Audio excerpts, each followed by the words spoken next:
how did the ball get rolling on this pairing of you being in Submission Underground in a major fight in the co-main event of maybe the biggest card in Submission Underground history?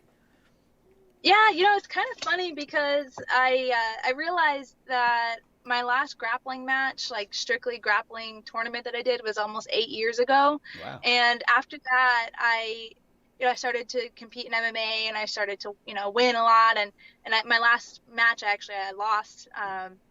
I lost both of my matches that day, so it kind of left like a anxious taste in my mouth, like just a bad taste of losing. And then I started winning in MMA, and you know, for many years, I think I was intentionally avoiding the idea of competing and grappling just because it just made me anxious again. Like I've kind of come to terms that like there have been a lot of anxious things that I've, just like hidden from myself almost.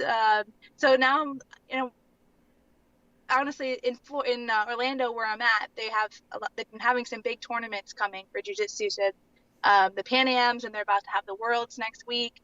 So my coach was like, "Oh, Fee, you got to do, Pan Ams," and I just turned 30, so I could do the Masters, World, and he was, really pushing me to do the Worlds. And I was like, "All right, well, I will consider it tonight. I promise I will at least consider the idea of doing it," because I've been so anxious to do any grappling tournaments. I've just been like, I don't know, I just don't really want to do it.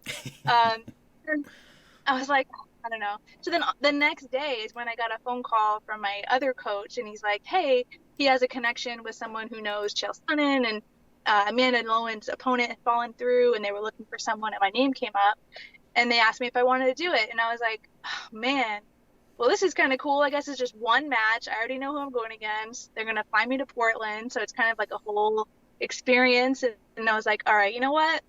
I'm just going to do it. I'm just going to suck it up and do it. I'm going to have fun." So, there have been a lot of things recently in my life that just really made me really want to just take every opportunity, and just not be afraid to do anything. Like, I'm really just doing this to have fun. It's like, there's no pressure. I feel like, best case scenario, I go and I win the belt, I beat Amanda. Worst case scenario, I got beat by a really badass black belt from Portland that Yep. beat everyone else she's ever been against.